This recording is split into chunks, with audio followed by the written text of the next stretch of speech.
বন্ধুরা, দূরবীন ল্যাবের ফিজিক্স টিউটোরিয়ালে আবারও সবাইকে স্বাগত। আজকের টিউটোরিয়ালে আমরা সরলছন্দিত গতির সরণ, বেগ ও ত্বরণের সম্পর্ক ও তাদের প্রকৃতি নিয়ে আলোচনা করব। আমরা ভালো করে খেয়াল করে দেখো যে প্রথম যে গ্রাফটি অর্থাৎ এই গ্রাফটি হচ্ছে একটি সরণের গ্রাফ। অর্থাৎ এই গ্রাফটির কথা যদি আমরা চিন্তা করি, আমরা লিখতে পারি x is equal to a sin omega t, অর্থাৎ সরণের গ্রাফ, এবং এই সরণের গ্রাফটি একটি সাইন গ্রাফ যার বিস্তার a। সুতরাং যেখানে সাইনের ভ্যালু সর্বোচ্চ, সরণের ভ্যালু সেখানে সর্বোচ্চ হবে। সাম্যাবস্থান থেকে t/4 সময় যে কোনো এক প্রান্তে তার সরণ সর্বাধিক হয়।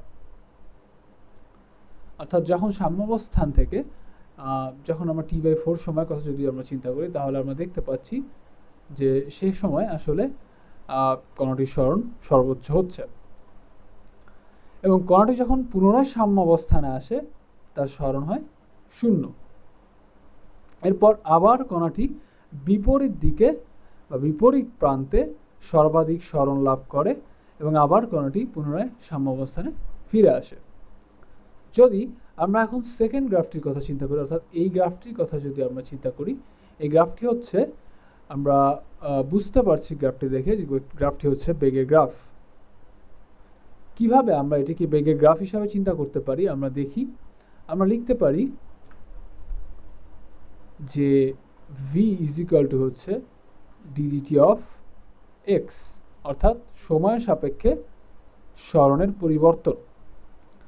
তো x এর মান আমরা এখান থেকে বসে, অর্থাৎ ddt of a sin omega t, এবং আমরা যদি t এর সাপেক্ষে a sin omega t K differentiate করি, আমরা লিখতে পারি a omega cos omega t। এবং আমরা এখান থেকে বুঝতে পারছি যে আসলে গ্রাফটি হচ্ছে একটি কোসাইন গ্রাফ, এবং আমরা এখানে কিছু মানের পরিবর্তন করতে পারি। যেমন আমরা এখান থেকে লিখতে পারি যে ওমেগাকে এক পাশে রেখে, এবং আমরা যদি a cos omega t কে স্কোয়ারের ভিতরে ঢুকাই, তাহলে আমরা লিখতে পারি যে ওমেগা রুট a স্কোয়ার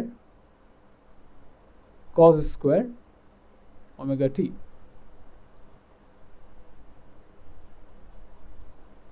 এবং এখান থেকে আমরা লিখতে পারি যে ওমেগা রুট a স্কোয়ার, এবং cos স্কোয়ার ওমেগা টিকে আমরা যদি ভেঙে লিখি, অর্থাৎ তাহলে আমরা এখান থেকে লিখতে পারি sin square theta plus cos square theta is equal two 1 এর সূত্র থেকে, যে 1 minus sin square omega t. এবং সেখান থেকে আমরা যদি a স্কোয়ারকে ভিতরে গুণ করে দিই, তাহলে আমরা লিখতে পারি minus a square sin square omega t. এবং a sin omega t is equal to হচ্ছে x, যেটি আমরা এখান থেকে দেখতে পাচ্ছি। তো সুতরাং আমরা a square sin square omega টিকে আমরা ধরতে পারি x স্কোয়ার। তো সুতরাং আমরা এখানে মানটি বসিয়ে দিই, অর্থাৎ a square minus x square. তা আমরা এর আগেই বলেছি যে আসলে যে বেগ সরণের বেগ সময়ের বেগ গ্রাফটি আমরা দেখতে পাচ্ছি, অর্থাৎ এই দ্বিতীয় গ্রাফটি, এটি হচ্ছে একটি কোসাইন গ্রাফ। এবং আমরা এখান থেকে বুঝতে পারি আমরা যে নতুন ইকুয়েশনটি পেলাম, অর্থাৎ নতুন সমীকরণ আমরা হিসাব করে বের করলাম, অর্থাৎ omega root a square minus x square. সুতরাং আমরা বুঝতে পারতেছি যে আসলে সাম্যাবস্থানে বেগ থাকবে হচ্ছে সর্বোচ্চ, এবং কোনো একদিকে সর্বোচ্চ সরণের জন্য বেগ হবে 0। কেননা যদি আমরা কোনো একদিকে এই গ্রাফটি সর্বোচ্চ সরণের কথা চিন্তা করি, তাহলে আমরা সেটিকে বুঝতে পারছি যে সর্বোচ্চ সরণ হচ্ছে বিস্তার। আমরা জানি যে কোনো তরঙ্গেরই তার সর্বোচ্চ সরণ হচ্ছে তার বিস্তার, যে কোনো একদিকে।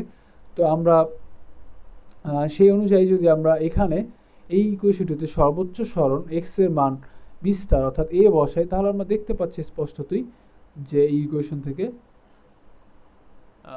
আমরা লিখতে পারি যে জিনিসটি হয়ে যাচ্ছে a square minus a square অর্থাৎ 0। এটা হচ্ছে সর্বোচ্চ সরণের ক্ষেত্রে ডেফিনেটলি। তাহলে আমরা দেখতে পাচ্ছি t ইজ ইকুয়াল টু 0-তে b এর মান সর্বোচ্চ এবং তা হবে ওমেগা a। আবার t/4-এ এসে বেগ হয়ে যাবে 0। আবার t/2-তে বেগ বিপরীত দিকে সর্বোচ্চ এবং 3t/4 সময় বেগ পুনরায় 0। আমরা আবারও দেখি যে ব্যাপারগুলো আমরা বললাম, সেটি হচ্ছে t/4 সময় আমরা দেখতে পাচ্ছি বেগের মান b এর মান হচ্ছে 0 এবং আবার আমরা যদি t/2 এর কথা চিন্তা করি সেখানে আমরা দেখতে পাচ্ছি যে বেগের মান সর্বোচ্চ এবং আমরা 3t/4-এ আবার দেখতে পাচ্ছি বেগের মান 0 এবং পরবর্তীতে অর্থাৎ t-তে আমরা আবারও বেগের মান সর্বোচ্চ পাবো। এবার আমরা থার্ড গ্রাফটি যদি দেখি তাহলে থার্ড গ্রাফটি থেকে আমরা দেখতে পাচ্ছি এটি হচ্ছে একটি ত্বরণের গ্রাফ এবং এটি কিভাবে আসতো সেটি যদি আমরা দেখতে চাই তাহলে আমরা জিনিসটিকে এইভাবে দেখতে পারি যে আমরা জানি a ইজ ইকুয়াল টু হচ্ছে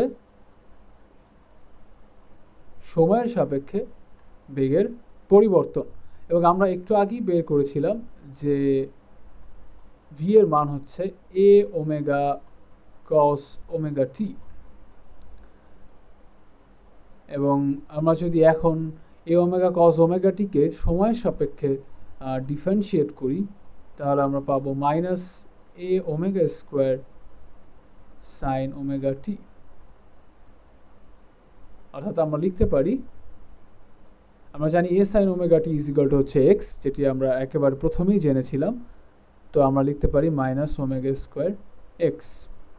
তো সুতরাং আমরা যদি এখান থেকে খেয়াল করি তাহলে আমরা দেখতে পাচ্ছি যে ত্বরণের যে গ্রাফটি হবে সেটি একটি সাইন গ্রাফ এবং নেগেটিভ সাইন গ্রাফ এবং সেটি আমরা এই গ্রাফটি থেকে স্পষ্টতই বুঝতে পারছি যেটি একটি নেগেটিভ সাইন গ্রাফ এবং t ইজ ইকুয়াল টু 0 সময় x ও 0 এবং ত্বরণ হচ্ছে 0 এবং t/4 সময় আসলে সরণের মান সর্বোচ্চ এবং সেক্ষেত্রে আসলে ত্বরণের মানও হবে সর্বোচ্চ এবং কারণ সেক্ষেত্রে আসলে আমরা x এর মান বসাতে পারি a এবং x এর মান যদি আমরা এই সমীকরণটিতে x এর মান যদি আমরা a বসাই তাহলে আমরা দেখতে পাচ্ছি এখান থেকে x এর মান a বসালে আমরা পাচ্ছি হচ্ছে মাইনাস ওমেগা স্কোয়ার a অর্থাৎ এক্ষেত্রে ত্বরণের মানও হচ্ছে সর্বোচ্চ। আবার যদি আমরা t/2 সময়ের কথা চিন্তা করি তাহলে সেক্ষেত্রে সরণ যেহেতু 0 সেক্ষেত্রে ত্বরণের মানও 0।